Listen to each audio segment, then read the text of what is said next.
उससे जोर से खुद चिल्ला जाओ, दीदी डर गई, दीदी डर गई।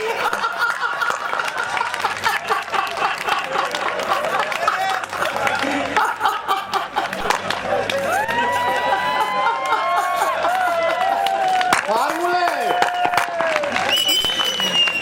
अब ये फार्मूला अपन नहीं बताते, इसमें रिस्क है। दूसरे बताते हैं। अपना फार्मूला ऐसा है कि जिंदगी में काम आए, पास होने का फार्मूला।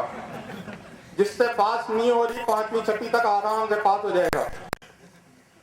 वो नील गगन सी नीली आंखें, कितना बरसी भीगी आंखें। वाह वाह, तो इसको उल्टा कर दो। कितना बरसी भीगी आंखें, नील गगन सी नीली आंखें। गगन में सुविधा है, ऊपर पड़ो चाहे नीचे पड़ो, चल रही है। हास्य में, व्यंग में से, व्यंग तो बहुत मुश्किल होता है भाई साहब, बड़ी मुश्किल से बनता है व्यंग। अभी भाई कह रहा था भ्रष्टाचार पे अन्ना हजारी, मैं कह रहा हूँ नंबर 1 का मां मूर्ख है वो। हिंदुस्तान के 80% आदमी ईमानदारों के, जो 100% ईमानदार हैं, उनमें से 80% तो खाली इसलिए ईमानदार हैं कि बेईमानी का मौका ही नहीं मिल रहा। करूं तो क्या करूं? तो भ्रष्टाचार की बुराई करे यार। हिंदुस्तान का एकमात्र कवि होता है धर्मेंद्र सोनी, जो भ्रष्टाचार के पक्ष में बोलता है।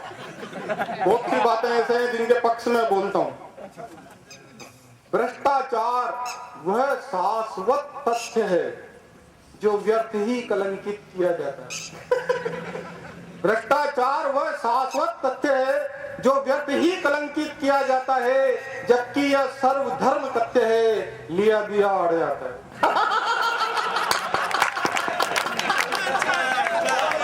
वाह वाह वाह वाह वाह। हाँ मैंने पवित्र पुस्तक उठाई, हाँ मैंने पवित्र पुस्तक उठाई, शपथ खाई, पेट नहीं भरा तो रिश्वत खाई, पर डकार तो नहीं आई। अब अपन भ्रष्टाचार करेगा, अपना घर भरेगा, ये देख किताब में स्पष्ट लिखा है, जो करेगा वो भरेगा।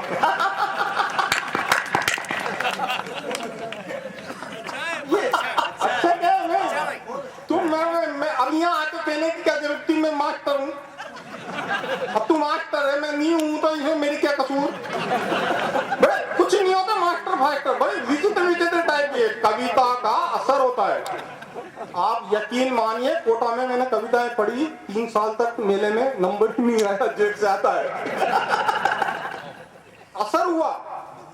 आज हर बच्चा स्कूल का ऑटो में जाता है, मिनी बस आती है लेने, बड़ी वाली बस आती है, मारुति वैन में जाता है। कोई बच्चा पैदल नहीं जाता कोटा में। किसने सिखाया है?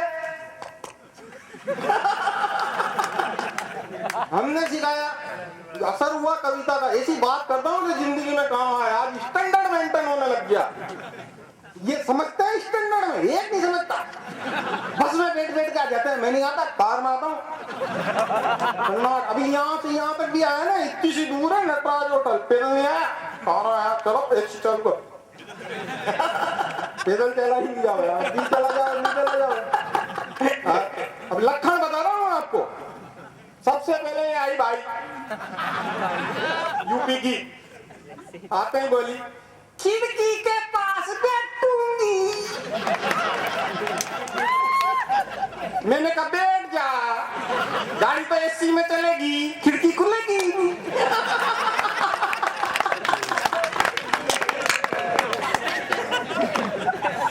अपन आए, भाई के पास में फंस गए। सिंदेल साहब आए, दिनेश जी, जोधपुर के शिष्ट विशिष्ट कवि। इन्होंने आराम से गेट खोला, इनको पता ही नहीं है कि गेट ड्राइवर बोलता है। आके मेरे पास फंस गए। तीनों पीछे राम लक्ष्मण सीता हो गए। नहीं मतलब सीन बता रहा हूं। अब सुनील जी, कांकरोली के कवि, हास्य के, जो अभी अपने साले की बात कर रहे थे, घर गृहस्थी की। उचकते उचकते फुटकते फुटकते आगे की सीट पर टप। अब इस 2 रुपए की टेम्पू की सवारी को के 4 व्हीलर में स्टैंडर्ड आगे रहता है कि पीछे?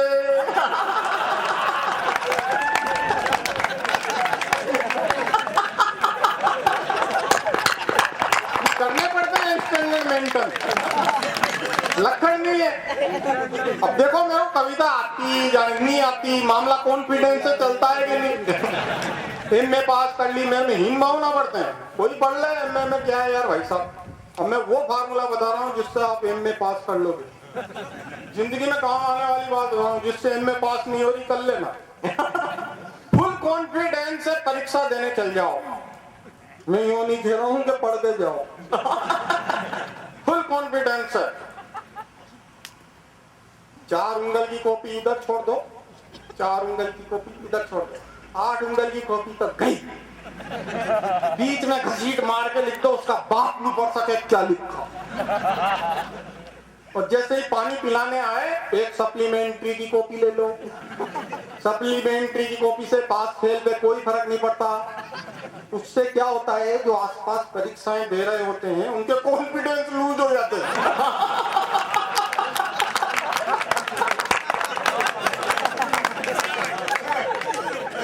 कैसे न कैसे 32 पन्ने भर आओ, एक पन्ने में 2 नंबर, एक पन्ने में 2 नंबर, 32 पन्नों में 64 नंबर, 3rd डिवीजन पास।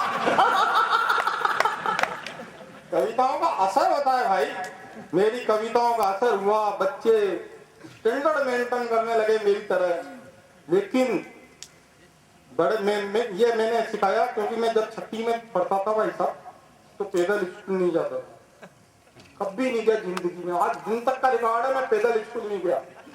2 बच्चे स्कूल से आते थे, 2 असिस्टेंट साथ लाते थे, 2 हमारे हाथ पकड़ते थे, 2 हमारी टांगे पकड़ते थे, बकायदा टांगा टोली करके ले जाते थे। पैदल कभी नहीं किए। अरे मेरे पापा बहुत, तेरा पापा तो कभी, मगर मेरे पापा बहुत इंटेलिजेंट थे, वो मेरे को सिखाते थे। काय को डरता है स्कूल जाने से? स्कूल जा, पैदल चल के जा, तू शेर का बच्चा है, पैदल जा। अरे मैंने कि स्कूल में मैडम भी यही कहती है कि तू जरूर किसी जानवर की औलाद है।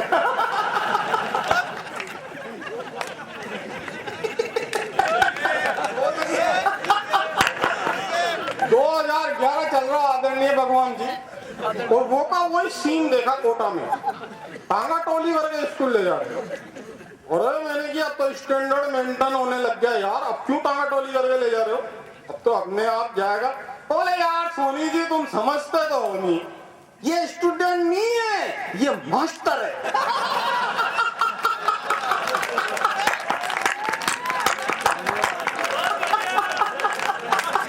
व्यंग किधर से भी हो जाता है। विचित्र विचित्र टाइप के केस आते हैं। डॉक्टर है वो, डॉक्टर मंजू दीक्षित आगरा की, वो मेरे को चिढ़ा रही थी, मैं डॉक्टर हूँ। और मैं यह तो है तो डॉक्टर है तो मेरे ऊपर कोई एहसान करा कहते हैं, हम 6ठी पास हैं। हीन भावना बढ़ते हैं यार, मैं तो तुमने नहीं भर रहा हीन भावना। मैं तो नहीं कह रहा कि तुम ऐसे हो ऐसे। डॉक्टर में क्या है भाई साहब, अभी जैसे मीना दीक्षित ने इतना बढ़िया गजल गाई, गीत गाया, मेरे को एक लाइन अच्छी लगी उसमें, पाँव दबाते रहे, और उस पाँव दबाते रहे को मैं छोड़ लूं तो मैं क्या हुआ जी, चोटा। तो थोड़ी सी कारीगरी करूं, जिया टोकी के शेर को भी उसमें घुसेड़ दूं, भाई के वीर रस में छोंक लगा दूं, इनके दोहे को उसमें फिट कर दूं, कैसे न कैसे भाई के गजल के तितलियों के पर ठूस दूं दिनेश जी पे। अब ये सब चोरी है ना होप की, ये चोरी नहीं है, ये थीसिस है। और मैं चोटा नहीं हूं, मैं डॉक्टर हूं।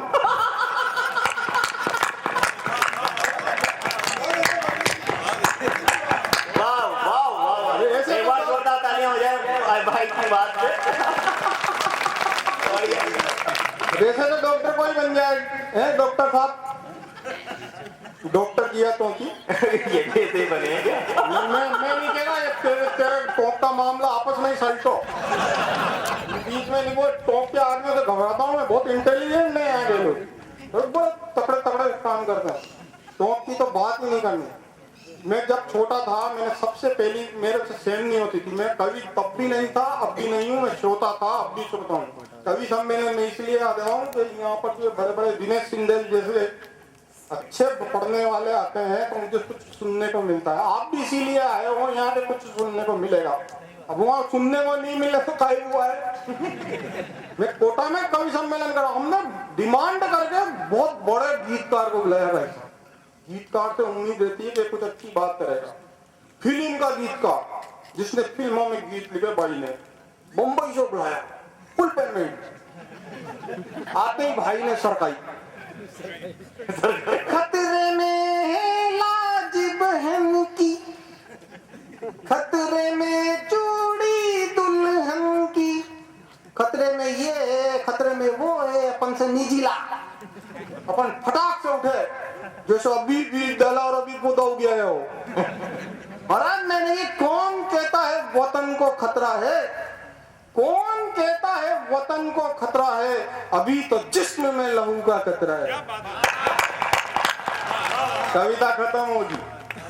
ये मेरी पहली कविता थी जो मैंने ऑन द स्पॉट लिखी। लिखी भी नहीं, डायरेक्ट बोली। कभी कृष्ण भगवान ने गीता लिखी थी कि डायरेक्ट बोली थी। कभी लिखता नहीं है, डायरेक्ट बोलता है। मंच के पहले कभी कृष्ण भगवान बिल्कुल भाई साहब पहली बार मैंने लिखी। तो तब गीत भाई ने पढ़ा, अभी कितनी अच्छी आवाज में पढ़ा, भगवान मेरे भी देता। ये बांसुरी में बांसुरा, इसके गले में सरस्वती मैया बैठती है, मेरे गले में भेड़ू जी गले गले का ही फर्क रहता है। आदरणीय बाबा ने बहुत अच्छी राग में गाए, मुझे तो बहुत अच्छे लगे। था ये लोकल मामला था आपका, मैं नहीं समझता, पर मेरे को तो अच्छे लगे।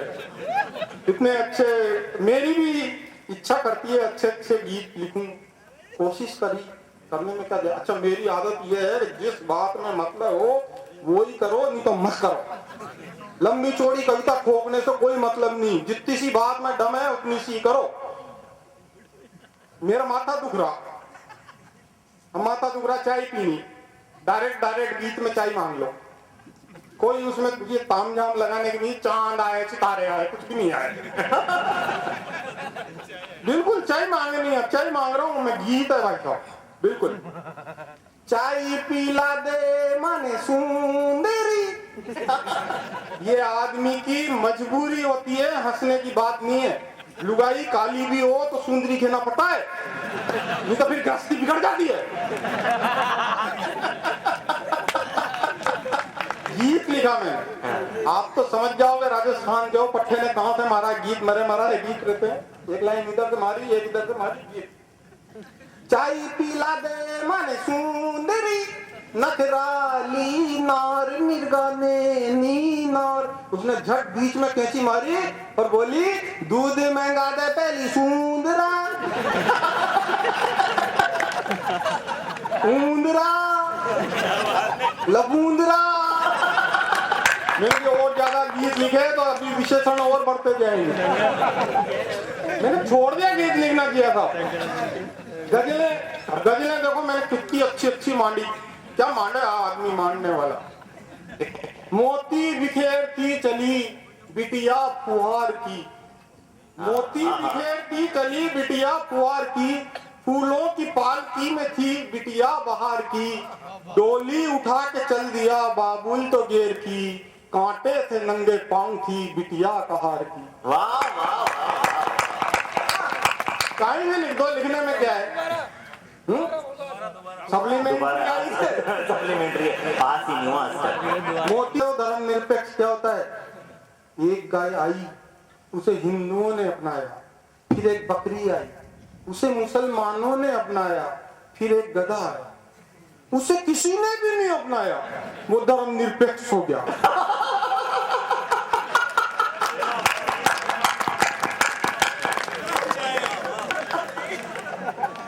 अभी सुनील जी के साथ बॉम्बे गए इंडोमेल कंपनी में, शूटिंग वूटिंग के चक्कर में 10-20 हजार रुपए के नीचे आ गए।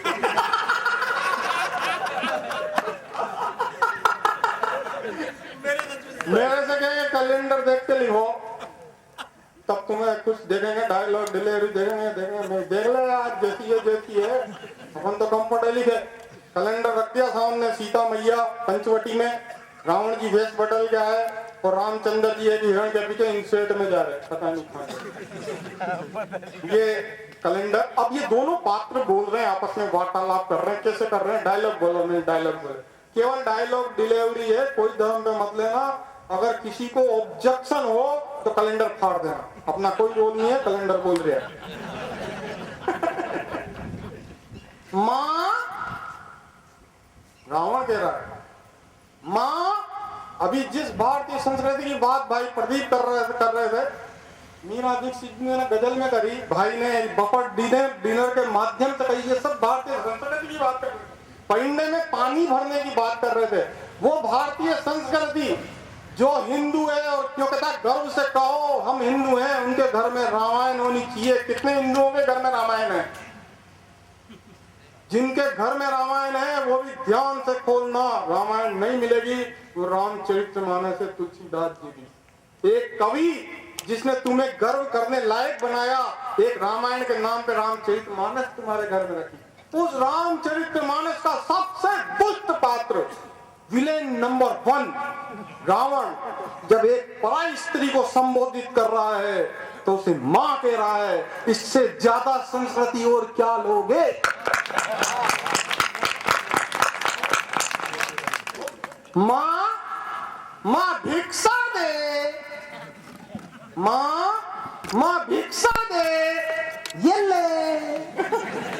हा हा हा हा, मैं भिक्षुक नहीं रावण हूं। मैं भी सीता नहीं, कब लगाई हूं।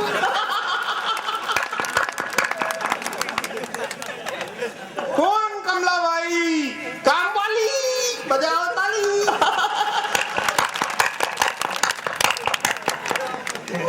इतराते हैं पढ़ लिख के।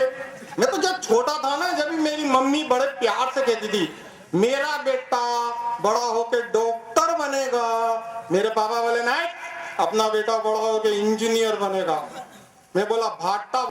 1979 में लिखी है, एक पीली वो भी गीली, फिर भी हमने बीड़ी पी, यानी छठी पास कर ली।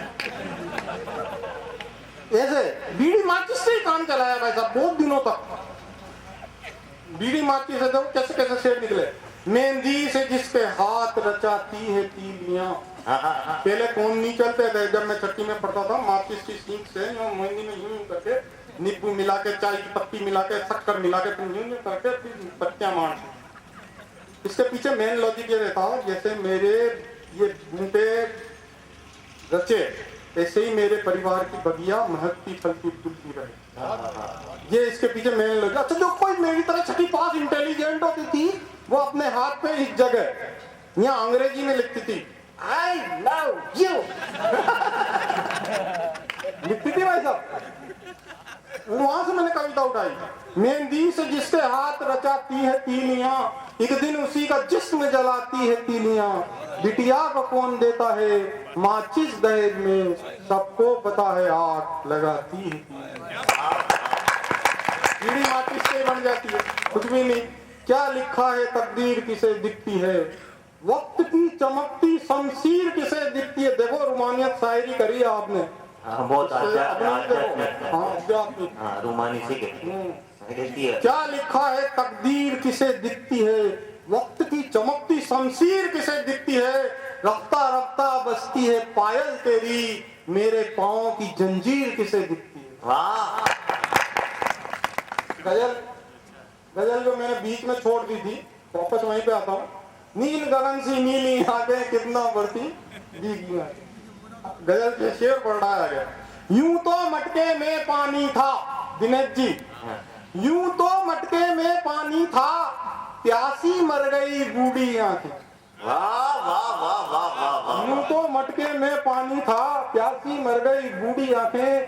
कोर चिड़ी ने भी न खाया, कोर चिड़ी ने भी न खाया, आंखों में थी नन्ही आंखें, आंखों में थी नन्ही आंखें। और एक बेटा, शहीद का बेटा, शहीदों के ऊपर लिखी हुई गजल थी, डिग्री की सीट दी थी फिर भी, छठी पास नहीं था वो, डिग्री थी उसके बाद, डिग्री की सीट दी थी फिर भी ठेठ कुएं में डूबी आंखें। और मंदिर मस्जिद माँ की छाती, मंदिर मस्जिद माँ की छाती, क्या देखेंगी अंधी आंखें। वाह सीधी सीधी गजल में कोई छट्टी पढ़ के बताओ। गजल तो कोई लिख ले, छट्टी पढ़ के बताओ। छट्टी में मौत साहब से डायरेक्ट फाइट होती है, एमए में नहीं होती, कहीं भी नहीं होती, छट्टी में होती है। 8 का पावड़ा सुना और मैंने की छट्टी में गजब कर दी यार। कॉन्फिडेंस फुल, मैं 1 अट्टे 8, 2 अट्टे 16, 3 अट्टे 4 अट्टे 5 अट्टे।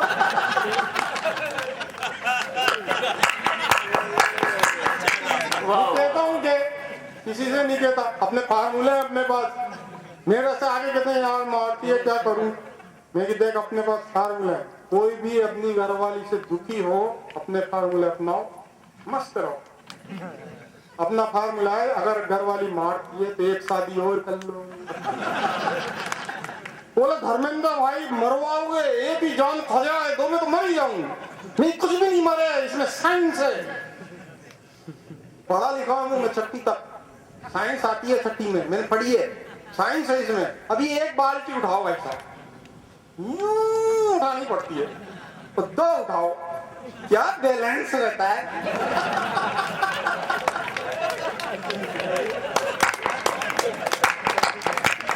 दो शादी में एक फायदा सबसे बड़ा ये है कि दोनों की दोनों आपस में ही लड़ेंगी, अपन से लड़ने का टाइम भी नहीं मिलेगा।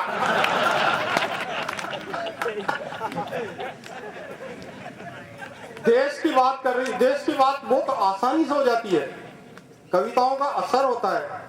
अब देखो मैं आपको कुछ ऐसी बातें बता रहा हूँ गोपनीय, जो देश हित में नहीं बतानी चाहिए, पर मेरे को लक्षण नहीं है क्या बताना है क्या नहीं बताना, आपको बता रहा हूँ।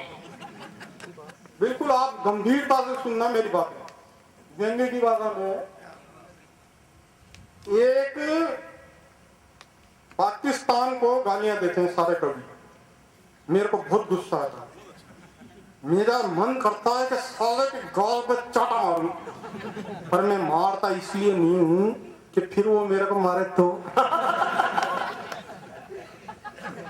गुस्सा आती है क्योंकि कल पाकिस्तान जब इंडिया की स्टेट